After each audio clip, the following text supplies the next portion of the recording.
હાલો friends, આજે આપણે બનાવીશું લાપસીની રેસીપી.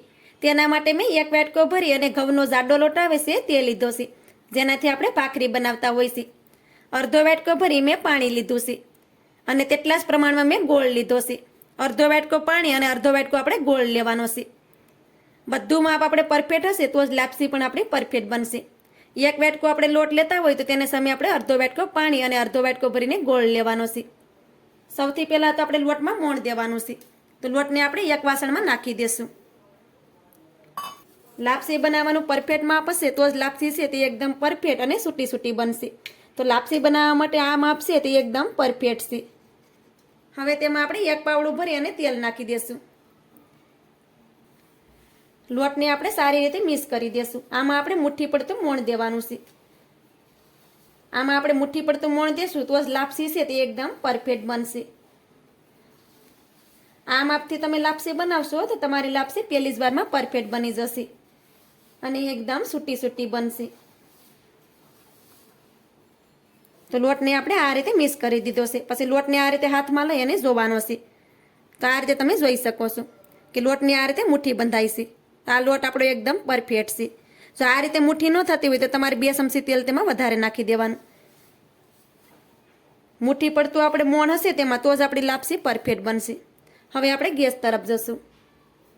લાપસી બનાવવા માટે મેં આ રીતે તપેલું લીધું છે. હવે આપણે તેમાં પાણી છે તેને નાખી દેશું. હવે તેની સાથે આપણે ગોળ પણ નાખી દેશું. આમ તો લાપસી બધા જ ને આવડતી જ હોય છે, પણ લાપસીનું પરફેક્ટ માપ નથી રહેતું એટલે લાપસી છે તે સારી નથી બનતી અને લાપસી છે તે સૂટી સૂટી નથી બનતી અને લાપસી એકદમ ચીકણી થઈ જતી હોય છે. હવે તેમાં આપણે એક પાવડું ભરીને સિંગનું તેલ નાખીએ છીએ. હવે આપણે ગેસની ફ્લેમને પણ ચાલુ કરી દેશું. હવે આપણે ગોળને આ રીતે હલાવતા રહી અને સારી રીતે મિક્સ કરી દેશું, જેથી કરી ગોળ આપણો સારી રીતે પાણી સાથે ઓગળી જાય. થોડી જ વારમાં ગોળ છે તે પાણી સાથે સારી રીતે ઓગળી ગયો છે, તમે જોઈ શકો છો. હવે આપણે પાણીમાં ઉકાળો આવવા દેવાનો છે. થોડી જ વારમાં તમે જોઈ શકો છો કે ગોળ આપણો પાણીની સાથે સારી રીતે ઓગળી ગયો છે. હવે આપણે પાણીને ઉકળવા દેવાનું છે. પાણી પણ આપણું સારી રીતે ઉકળી ગયું છે. પાણી આ રીતે ઉકળવા લાગે પછી જ આપણે તેમાં લાપસીનો લોટ નાખવાનો છે. હવે તેમાં આ રીતે લોટને નાખી દઈએ. લોટને આ રીતે ફેલાવી દેવાનો છે. આ રીતે હાથેથી જ આપણે ફેલાવી દેવાનો. ગેસની ફ્લેમને આપણે ધીમી કરી દેવાની છે. આપણે આ ફૂલ ગેસ નથી રાખવાનો, ધીમા ગેસ ઉપર જ લાપસીને આપણે પાકવા દેવાની છે. હવે આપણે આ રીતે વેલણ લેવાનું છે અને આ રીતે તેમાં આપણે હોલ કરી દેવાના, જેથી કરી લાપસી આપણે કાસી ન રહે અને અંદર સુધી સારી રીતે સડી જાય. ઘણીવાર લાપસી કાસી રહી જતી હોય છે અને ખાવામાં સારી નથી લાગતી. તો આ પ્રોસેસ છે તે ચોક્કસથી કરજો. આ રીતે વેલણથી મેં તેમાં હોલ પાડી દીધા છે. હવે તેની ઉપર આપણે ઢાંકણ ઢાંકી દેશું. ઢાંકણ ઢાંકી લાપસીને આપણે 5 મિનિટ સુધી સડવા દેશું. ગેસની ફ્લેમને ધીમી જ રાખવાની છે. ફૂલ ગેસ ઉપર આપણે લાપસી નથી બનાવવાની. ધીમા ગેસ ઉપર લાપસીને આપણે બનાવશું તો લાપસી આપણી અંદર સુધી સારી રીતે સડી જશે અને ખાવામાં પણ ટેસ્ટી લાગશે. હવે તેને આપણે 5 મિનિટ સુધી બફાવા દઈએ. લાપસીને આપણે ધીમા ગેસ ઉપર જ 5 મિનિટ સુધી સડવા દીધી છે. ત્યાર પછી આપણે લાપસીને શેક કરી લેશું. 5 મિનિટ થાય એટલે લાપસીને આપણે હલાવવાની છે. તો આ રીતે વેલણ જ લેવાનું અને આ રીતે તેને મિક્સ કરવાની.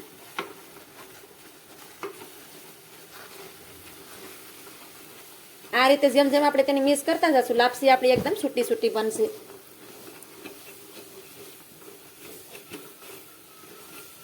તમારે કોરી લાપસી કરીને પછી તમે ગોળમાં વઘારો તો પણ ચાલે,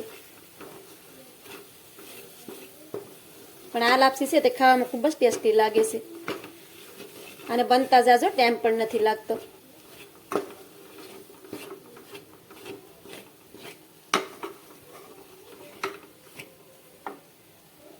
લાપસીને આપણે સારી રીતે મિક્સ કરી દીધી છે. તમે જોઈ શકો છો કે લોટ આપણો કાંઈ પણ કોરો નથી રહ્યો. આ રીતે લાપસી છે તે એકદમ પરફેક્ટ થઈ જવી જોઈએ. આ લાપસી ઠંડી થશે એમ હજી પણ આ લાપસી ઠંડી થશે તો વધારે તે સૂટી થઈ જશે. તો આ રીતે આપણે લોટને મિક્સ કરી દીધો છે. હવે તેની ઉપર આપણે ઢાંકણ ઢાંકી દેશું. ઢાંકણ ઢાંકી તેને આપણે 2 મિનિટ સુધી સડવા દેશું. લાપસીને સડતા પણ 2 મિનિટ થઈ ગઈ છે. હવે આપણે ઢાંકણ ખોલી અને લાપસીને શેક કરી લેશું. તો આ રીતે લાપસીને તમે 2 મિનિટ પછી જોઈ શકો છો કે લાપસી આપણી સારી રીતે સડી ગઈ છે. આ રીતે લાપસીને આપણે 2 મિનિટ સુધી રહેવા દેવાની, જેથી કરી લાપસી આપણી એકદમ સૂટી સૂટી બને. અને લાપસી પણ આપણી એકદમ સૂટી સૂટી બની છે. હવે આપણે ગેસની ફ્લેમને બંધ કરી દેશું. લાપસીને આપણે આ રીતે થાળીમાં સર્વ કરશું. લાપસી પણ આપણી એકદમ સૂટી સૂટી બની છે. આ માપથી લાપસી તમે બનાવશો તો લાપસી એકદમ પરફેક્ટ બનશે અને ખાવામાં તો ખૂબ જ ટેસ્ટી લાગે છે. આ લાપસીને તમે દાળની સાથે પણ ખાઈ શકો છો. હજી પણ જેમ જેમ આ લાપસી ઠંડી થતી જશે એમ વધારે સૂટી પડી જશે. તો લાપસીને તમે જોઈ શકો છો કે આપણી લાપસી એકદમ સૂટી સૂટી અને સરસ બની છે. તો આ રીતે લાપસી તમે પણ ચોક્કસથી બનાવજો. તમારી આજની રેસીપી તમને સારી લાગી હોય તો લાઈક કરી કોમેન્ટ કરી દેજો. ચેનલ પર નવા હોય તો ચેનલને સબસ્ક્રાઈબ કરવાનું ભૂલતા નહીં. તો મળીએ એક આવી જ નવી રેસીપીની સાથે. ત્યાં સુધી બધાને જય માતાજી.